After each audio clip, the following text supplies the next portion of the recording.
hello, and you are now tuned in. I could say it.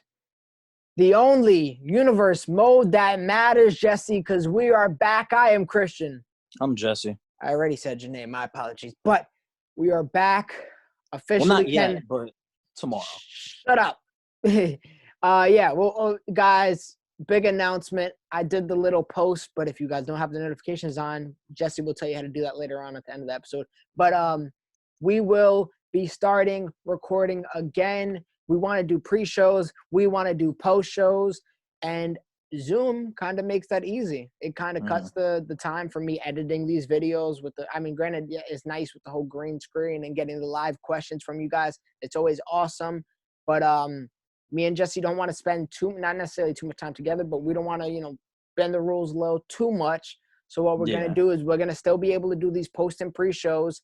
I don't know how many we're going to do. Hopefully by the time the next pay-per-view happens, we're not in quarantine, but I doubt it. Yeah. So if anything, we got Zoom, and I'm liking it so far. I like the conversations, but we got a big pay-per-view coming up, and it will be dropping Friday, May 1st, the first day of May, Part 1, Survivor Series at what are we thinking? I usually drop them at 3 p.m. on a weekday, but I don't know if people are in school anymore. Which one? Noon? Should we go 7 p.m.? Should we go 3 p.m.? What you feeling? Since it's a Friday, if people are in school, I see like 6 o'clock is cool on a Friday. SmackDown is at 8, so let's say 6. We'll do 6 p.m. Saturday, Friday, May 1st, 6 p.m. Eastern. That's when we'll drop it. So guys, turn them notifications on. Once again, Jesse will tell you that later. But we want to remind you, these storylines going into Survivor Series, we know it has been a very long time. And been over a month. Yeah. So, I mean, if you guys want to, rewatch some old videos, go ahead. I don't honestly just watch the 3-week build to Survivor Series. Yeah. But we're gonna remind you obviously real quick now. So that would be the last 6 episodes from whatever we got up. But we will break it down, run it down, tell all the little stories. Hopefully we get all the little details because it has been a while and you guys deserve that much. So we're going to kick it off with the first match of Survivor Series, and it's the Survive or Thrive match. Jesse, can you explain the concept of the match? What do the winners get? What do the losers get? Well, I think you were the one that thought of the idea from last year's universe mode. Last year, we had 4 contestants on each brand. This year, we're only doing 4 total because me and Christian really couldn't think of multiple contestants that really had very struggling seasons in this year's universe mode. And the women always impress me and Christian, so we didn't put them in a Survive and Thrive match. We have 4 contestants for this year. It's a fatal 4-way. It will be Tommaso Ciampa, who has only been the Cruiserweight champion and never defended a title. First round pick for my brand. Never lived up to that expectation of being my main champion. I think he only has about 2 or 3 really good wins, and that's it. The man struggles in matches. I think he picked up his second win on the go home episode was it a triple threat? Triple threat with Randy and Velveteen. I think the only people he beat were those 2 gentlemen, Kalisto, and that's it. Yeah, I couldn't think of maybe a third win. And you were trying to push him. Ciampa, yeah, I really wanted to push Tommaso Ciampa. Tommaso Ciampa is in there, and Velveteen Dream, the multiple-time qualifier for that United States champion. Tyler Bate was the old champion. Velveteen Dream, I think, went for that United States championship probably about 3 times. Fell short, obviously, 3 times to Tyler Bate. So when Tyler Bate was amazing, that's when he was on my brand. He is now on Christian's brand. He is no longer United States champion, so I'm happy. But I'm not happy that both of those people were actually, I believe, in my top 10 on my draft board. And they're both NXT. Yeah, they're both NXT standout talents, and they're both in the Survive and Thrive match representing Friday Night SmackDown. And what's weird is Velveteen Dream was actually on the Survive and Thrive match last year as well. When I had him. Yeah, that's why I didn't want to drop him this year. And so you guys know, it's not like I don't like Velveteen Dream. It's just win or lose. If you end up losing, you're going to get put into scenarios where you're not going to be pushed as aggressively as people would like. And if you win, you're going to get pushed and you're going to get a title, etc., stuff like that. It's a chance to also it's a chance to rejuvenate a career, to be honest. So Yeah. I took a gamble, and my two people from Raw that if Jesse wins, Jesse might skate out with Brock Lesnar and John Cena. Two, when I drafted them, so the logic of me drafting them was, all right, I think I got I wanted Aleister Black, I wanted Seth Rollins, Finn Balor. I was like, I think I got the good wrestling talent, but I want superstars on my brand because I couldn't get Roman, I couldn't get Braun. And obviously those are superstars, those are names, those are ticket sellers. Plus I had Edge, Becky, Mm-hmm. The Fiend. So I wanted ticket sellers, so I got Brock and Cena. And then quickly I found out that Brock and Cena, they weren't really hanging with the wrestlers. No. Cena had a good start to the universe, and then he met people like Aleister Black, the younger, great talent that are wrestling every week in our universe mode. And Cena, he's 43, 44 years old. He's just not the same guy anymore. He's not Big Match John anymore. Cena has lost multiple matches. Brock Lesnar, he was he started off okay, then he lost. He was internet champion. He got squashed by Pete Dunne, and then he beat Rey Mysterio for the internet champion, and then he got squashed defending it for the first time against Shinsuke. So that was the straw for me. That was the final straw, and I threw him in. But hey, I don't know what Jesse's doing, how he's gonna reward his guy. But if Cena or Lesnar wins, this Rollins and Black feud ends at Survivor Series. They will be next up, next to kin. So that's big. Cena or Lesnar against Black. I know I had Cena versus Black, and Black squashed him, so I could tell a story where I don't know. Maybe Cena wants to prove himself, or Lesnar and Black. That's a scary match. That's a very entertaining match. Honestly, even if Cena wins, that's a great story because that would be an opportunity to break Ric Flair's record. Mm-hmm. So I don't know what I'm going to do with Tommaso and Velveteen, to be honest. I'm just hoping one of those men win, because say Tommaso Ciampa or Velveteen Dream win, they stay on my brand. The other superstar that loses, like say Tommaso Ciampa wins, guys, Velveteen Dream will go to Monday Night Raw, and I will acquire Brock Lesnar and John Cena, keeping the 3 out of the 4 men in that match. That's scary. Yeah, that's what I'm hoping for. I'm gonna be Brock almost 100%. I'm hoping I could get Brock, Velveteen, and Tommaso, and that'd be great. What I can do with Tommaso is something, man. I got some things, but especially with the rest of your roster, and maybe he could do better with Gargano not in his way. People like Seth Rollins, Aleister Black, Andrade on that roster. You have a very good roster that could interest Tommaso Ciampa, and he could have some good feuds with, but you're gonna have to wait and see at Survivor Series if he wins that match. Can't wait. I cannot wait to see. And that is an elimination match fitting the Survivor Series pay-per-view.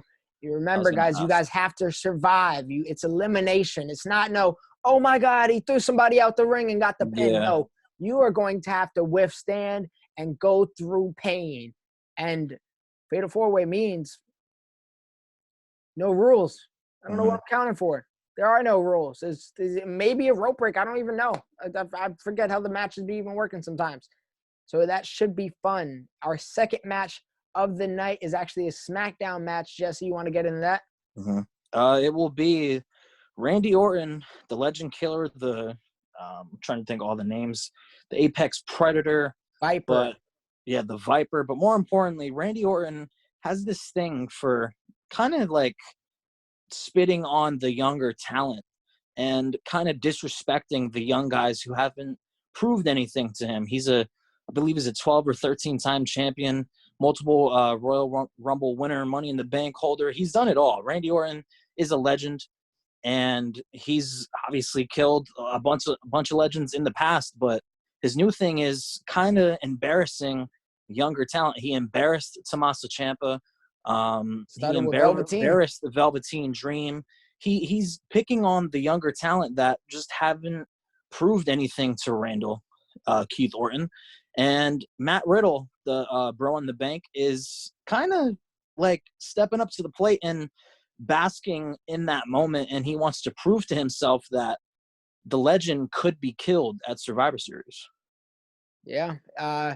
I said it. I think it might have been the second time Randy Orton was on this little spree. I said it's starting the R and K, and RKO is starting to stand for Rookie Killer.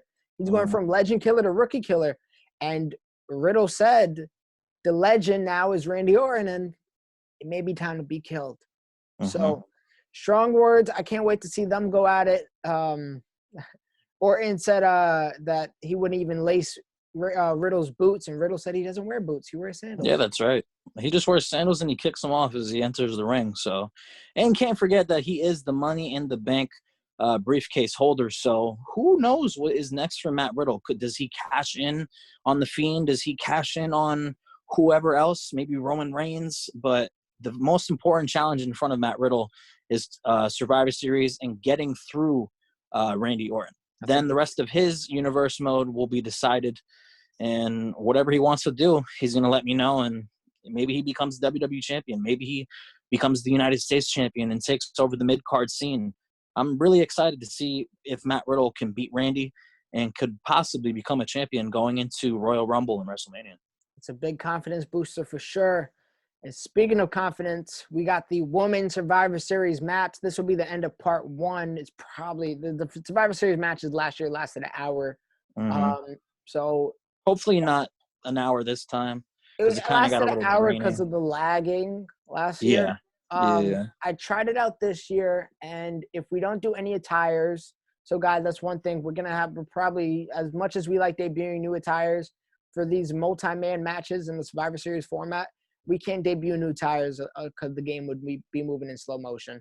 So that's her goal. If anything, we'll put new attires on the ladies and the men in those respective matches, like probably on like the next Raw or SmackDown, or if they're on the next pay-per-view, who knows? Yeah, for but sure. they'll get respective new attires as well. Trust me, we like to spoil you guys with attires, and I spent some time today downloading attires for a lot of other people on this card, just not the Survivor Series matches, just because we can't play in slow motion. It kills us. It takes us out of us. But yeah, either way, the first episode, I promise you, even with 3 matches, it's 2 elimination matches. It will be a while. So don't worry about the time. But yeah, I'll kick it off with my Raw woman who will be defending my brand for the bragging rights. And I got the co-captains in Ronda Rousey and Shayna Baszler, BWA. And then we saw them shake hands. Well, we saw, I think, Ronda shake hands. Ronda, yeah. Bianca Belair, the women's champion. Oh, man. Keep your friends close. Keep your enemies closer, right? And then number 4 will be announced at Survivor Series. She is my surprise. Okay. And I'm trying to remember my team. Oh, it's my 4 representing Team Blue is Sasha Banks and Bayley. I put that team back together, especially for Survivor Series. And the number 1 contender for the women's championship, Rhea Ripley, and her partner, kind of her partner. I don't know if Rhea Ripley. Yeah, I don't know if Rhea Ripley like even considers her partner anymore, because I know Rhea Ripley knows she's next for Sister Abigail at a pay-per-view that she wants whenever Rhea Ripley decides that she's going to fight Sister Abigail. But my team is representing SmackDown. It's once again Sasha, Bayley, Rhea Ripley, and Toni Storm against obviously BWA, The Surprise, and Bianca Belair for that main event in part 1. Now that's going to be a good match. That's going to be a fun match. And that's going to be elimination too, like Christian said. So we get to see matchups like Rhea Ripley and Ronda. Rhea Ripley versus Shayna. Baszler again. Rhea versus Bianca again. Yeah. So it shall be fun. I can't wait to see Ronda and Sasha face off. That's a match that I don't think we were ever able to see. Oh, I think we've seen it in real life. Right. I don't think so. And I don't think I did it last year. I don't know if I had Sasha last year to do it. So I did. Yeah, so I didn't. It never happened. So I can't wait. I want to see if there's going to be any sole survivors. I can't wait.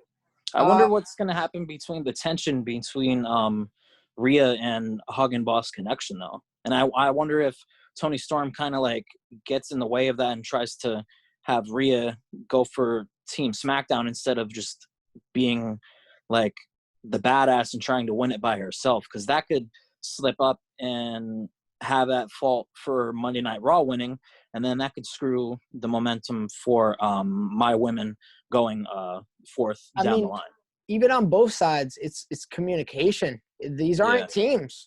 Unlike our men's match, these aren't teams. These were, although we saw Bianca and Ronda shake hands, all that is a handshake. I could shake somebody's hand and spit in their face, and I could spit in my hand and shake my other hand with them. Like it's just because they're on a team doesn't make them a team, and chemistry is going to matter. So hopefully the chemistry with Sasha and Bailey and Ronda and Shayna are enough that it combats everything else. But we will find out, and we will see.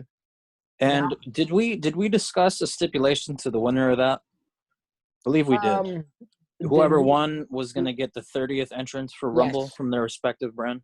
That's what we said, but I like to put that with a grain of salt, only because the Rumble sometimes likes to pick last year. It messed up the picks. In theory, whoever wins these Survivor Series matches gets the last pick in the Royal Rumble. So if the Raw women win, I get to choose who I want for the last entrant. And the way we play Rumble is I'm not number 30. That's cheap. That's boring to me. But it is some competitive advantage for me, and I would like a good entrant at number 30 and not be a randomized what's the Lacey Evans. Okay. You know what I mean? But for the next match, it's a inter-brand match, Jesse, because we had the King of the Ring tournament, and the person who made it so far for me, and he's my champion already, and he wants to put a crown on his head. Hopefully the crown doesn't weigh him down because he loves to fly. He is Ricochet. Yeah, honestly, that would be a very a good sight to see if Ricochet did end up winning King of the Ring, comes out with that Cruiserweight Championship, and who knows, he might come out with a crown too, because he'll be the king. I think at the end of the year, I just don't know if I can remember all the good matches of the year. What if we do like an award show at the end of the year? Yeah, I was gonna recommend that, like most dominant champion match of the year, rivalry of the year, pay-per-view of the year, like tag team of the year, like kind of like what they do in NXT. You know how they give the what if those gold bells. We could do singles match of the year, tag team match of the year, singles wrestler of the year, not necessarily champion, tag team of the year, rivalry of the year, pay-per-view of the year. There's a few awards. You could do show. Most outbreaking superstar, like who didn't. We like going into it like there's no shot like they're gonna be good, but they like ended up being amazing. Most surprising, kind of like Liv Morgan. Like I didn't expect her to beat Becky Lynch and become a champion and turn into Sister Abigail. Like so far, I think she's definitely the most outbreaking superstar in all of Universe Mode. Yeah, so I think we should rock with that. I just got to remember all the good matches. We put on so many good matches; it's hard to remember. Yeah, and so you guys know, we didn't even say it yet. But Ricochet is going against the glorious one, the former Universal Champion, Bobby Roode. Oh, man. That man honestly doesn't need a change. He already comes out in a robe. He got the look. He's jacked. Former champion. If he becomes the King of the Ring, he could be a champion. It's needed for him. I'm going to be honest, because he had such a successful run last year. And for him to just, not going to say he wasn't been pushed, but he just hasn't had much screen time. And no, I didn't know what to do with him because I pushed him so heavy last year. I just was like, like I have him again just for name value, but I don't know what to do with them. It's hard too because we pushed so many people last year. Like I pushed Ricochet last year. I'm obviously pushing him this year. But then in that span of the year, they go in WWE from being like great NXT talent or like, you know, they make their debut and they always make a strong debut. And then they just kind of slowly keep falling down. So by the time the next game comes out, it's like, Bobby Roode, who was great last year, who probably isn't getting any screen time this year because now the fans only remember what Bobby Roode is today. And it's I'm not even necessarily saying Bobby Roode, but what the superstar is today. And the superstar is sometimes a joke. So we're kind of put in a predicament when we do that. That's why continuation in next season, I feel like could help eliminate that a little bit. Yeah. So I am excited for that. And there's also a stipulation for that too, guys. Me and Christian, I actually came up with this idea. And whoever wins that match is the 30th entrance in the Royal Rumble. If Bobby Roode wins. Is that what we're doing? Yeah. Okay. If Bobby Roode wins, he's the last entrance in the Royal Rumble. and he will obviously be the king of the ring. But if he wins that Royal Rumble, he could headline day 1 or day 2 of WrestleMania, because I think we're definitely going to split up WrestleMania into 2 parts like last year. I actually think about that now. WrestleMania, like, I think that's another thing we could say WWE stole from us, bro, because they did day 1 of WrestleMania and then day 2. No, No, I wouldn't say that. That's no, I wish I could, but I honestly think WrestleMania. We did 10 matches last year. Maybe we do 12 this year, and we I split think it up 12 into. is a solid number. Maybe we do 3 parts this year, maybe even 4 parts, depending on how they run. I want to go the extra mile this year for sure. We'll see when the time comes. I don't want to force any matches just to force them though. Mm-hmm. So that's a great match though. Ricochet against Bobby Roode. The winner of that is the King of the Ring and the last entrance for the Rumble. Can't wait to see who will be crowned. It is going to be a hell of a show, hell of a time, hell of a match. Now, the co-main event and the Raw main event is Aleister Black, the newly crowned Universal Champion, defending his championship against, for the very last time, Seth Rollins. So let me give you some backstory. I think he's a 97 now that he doesn't have the title. He's still damn good. So let me give you some backstory. Let me take off my hood for this. All right, let me give you some backstory. This has been literally culminating into this very moment. The first pay-per-view, AJ Styles was crowned, or AJ Styles was champion going. AJ Styles was champion going. Yeah, AJ won. First pay-per-view was Elimination Chamber, correct me? For this year? Oh no, it was Money in the Bank. Second pay-per-view. Yeah. Okay. So first pay-per-view was Money in the Bank, and we saw for the first time Seth Rollins and Aleister Black. They both were qualifiers, and we saw them face off for 2 seconds. It was such a tease, but it was awesome. Elimination Chamber came. Aleister Black and Seth Rollins were the last 2 remaining. AJ Styles was no longer champion, so one of those men were going to be crowned. And Aleister Black was the first entrant, only lasted like 2 minutes with Seth Rollins because he was tired. It was too deep into the match. So we were teased once again, but just a little bit more. And then days passed. Seth Rollins faces AJ Styles again. They clash, no pun intended. Have a great match. But Aleister Black earns his opportunity to face Seth Rollins one-on-one for the championship for the first time. And it was disappointing. Yeah, he got squashed, bro. Super disappointing, to the point where if Aleister Black would have lost in like a really good fashion, like if he would have fought his heart out, I would have been like, man, I got to see this again. Like, it was too much. It was a dream match. You can't make a dream match happen once and then never see it again. So either way, I had it in my mind that Aleister Black it was gonna get 2 tries at it. He was gonna get 2 cracks at it, but that's it. And then like he won't get a crack at it, at least with Seth Rollins as champion. But then Samoa Joe ended up winning the Kobe Bryant. I got a 2-4 right here with the angel wings on it. The Kobe Bryant Memorial Battle Royale. And he inserted himself in the title picture. But Aleister Black wasn't kind of out of it either. So it was a triple threat ladder match. And that is where Aleister Black grabbed that title and caressed it for the first time. And he is now my Universal Champion. But Seth Rollins has his rematch clause. And like I said, this is the last time they will be going at it. I promise. So I decided to make an executive decision last second. I haven't announced this on any other episode. At least I don't think, because I thought of the idea last second. This match will be a 2 out of 3 falls. I've been dying for this match. I want whoever wins, I want whoever's champion to prove themselves and earn it. Not going to say more than that. Can't wait for that match. That is my most anticipated match of the night. I'm hoping I'm going to be Aleister Black, of course. I'm hoping I could come with it. I'm hoping that the little slump that I haven't been playing doesn't, I'm not rough. I've always been good with Seth Rollins in WWE games. Even before we played like Universe mode. I always been good with Black, but it seems like Seth Rollins is my kryptonite.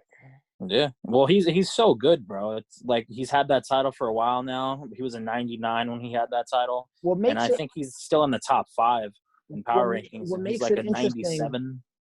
what makes it interesting is Seth Rollins pinned Aleister Black twice at the Elimination Chamber and then the one-on-one match. Mhm. Aleister Black won the championship, but has still yet to pin Seth Rollins, and he is going to have to do it 2 times. So some Mhm. can say it's not even in his favor. He might be the underdog, and he's champion. Might be the underdog. I don't Yeah. know what I'm gonna do with Aleister Black if he loses. I got enough things I could do with Seth because he's such a great wrestler, but no idea what I can do with Black if he loses. I can't Yeah. wait. Yeah. That's going to be a real good match. Could Seth Rollins beat him in a one-on-one? Well, 2 out of 3 falls match now. But can he beat Seth Rollins and pin him twice in one night? All right. Well, shall be interesting, guys. You're gonna have to stay tuned and find out. But the last match of the night, Jesse, break it down. Survivor Series 4-on-4 elimination match. Who we got? I just want to say this. I think you kind of teased this literally episode 1 during the draft after I drafted Undisputed. You were like Undisputed Era versus Club with Finn Balor, obviously. And that right there, I knew was going to be our Survivor Series match. And that was like months before. Like that was in October when the game came out. It's now going to be May. Obviously, the Survivor Series would have happened like a few weeks before, but we're in quarantine, coronavirus, all that. But for the longest time, I've been waiting for Finn Balor to join the club and them go against Undisputed 4-on-4 at Survivor Series. And it's literally just a heel faction against a heel faction. And whoever wins, it's just going to be an amazing story because the club I is finally together. They've never been together fully. It's always been Finn Balor and the rest of the club, Luke Gallows and Carl Anderson, or it was AJ and Luke Gallows and Carl Anderson, and Finn Balor would be doing his own thing, or AJ was doing his own thing. But now, in this universe, they're finally together. I can't wait to see this for the obvious reasons, but this is really big for Finn Balor because he has had such A a horrible terrible start universe. for this universe mode. And Yeah. AJ Styles actually is the opposite. He started off really good, and then it just went all downhill. Yeah. So And the club has been relevant too. They've won a lot of matches. They've fought for those titles. As a whole, like they've had success except Finn Balor. mm-hmm. But But if you even club, none of them have been able to really, besides AJ Styles, who was kind of he was kind of what a, not descended. He was inherited gold from the last season. Mhm, Besides him being inherited that, there has been no championships within the club. The club has had mhm, some tag team opportunities when they had the New Day ladder match where they would have got a number 1 contendership, but they lost. mhm, Finn Balor has had opportunities to be in the Money in the Bank. I don't know if he was. I think he might have been, but I want to say he didn't qualify. But he has had opportunities to be in the Elimination Chamber. He didn't qualify. He has not been looking great. yeah. Ever And since he lost his internet championship at Endgame WrestleMania for 2K19, he's been a shell of himself. He hasn't been the Finn Balor of old, and it's just kind of weird seeing Finn Balor lose this much. But the was fact that he's with his buddies AJ and the rest of the club, I think this could really progress Finn Balor and AJ and Carl and Luke to, if they win that Survivor Series, it's huge for the club. absolutely, And absolutely, and same goes with Undisputed Era because Adam Cole has fought for that United States Championship, very very close to beating Tyler Bate. He met Tyler Bate at the Elimination Chamber match. Undisputed has been getting some wins under their belt now. And I'm honestly, the only one that has been real struggling out of Undisputed has been Roderick Strong. I think he's only been like 2 or 3 matches and he hasn't had one win. But if he can win with the rest of his buddies on Undisputed Era, it's big time for Undisputed Era as well. I'm gonna be honest. This is I think we all me and Jesse we always kind of tried to get a whole faction to hold the gold, even if it was for one moment in time. But just for Yeah, the one scene, nothing I love more than a faction having all the gold. yeah. That's what I wanted to do with Have Undisputed because have they we had it in real seen it? life. Have we seen No, that yet? No, right? no, it's I've never happened in our universe mode, even to 2K19 and obviously this year. We tried with even Authors of Pain with Malo being introduced. We tried Hmm. with them. We tried with We almost did it. You almost did it with New Day. but It's it just hasn't not happened. working out.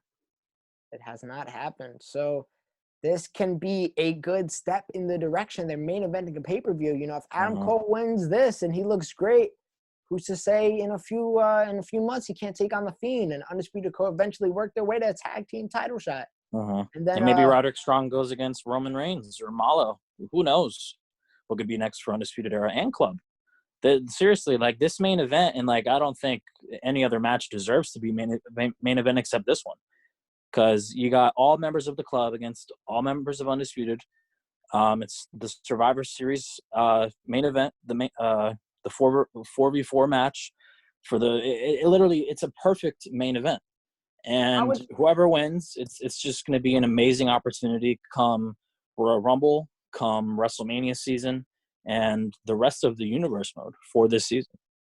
I can't wait. There's so much this on paper, man. I think this is Jesse keeps saying it's our best card we ever put together. I think so. Yeah, we just got to live up to it while we record it and put on like stellar matches because I really do think this could be like our best pay per view or right behind it because I know WrestleMania is obviously going to be very promoted heavily and it's going to be hopefully as good as last year's. I truly think every pay per view we've done has been getting better. Like I think our Yeah. best pay per view we did at least this year was TLC. Yeah, and before that was Extreme Rules, and before that, like it was good. Was SummerSlam. Yeah.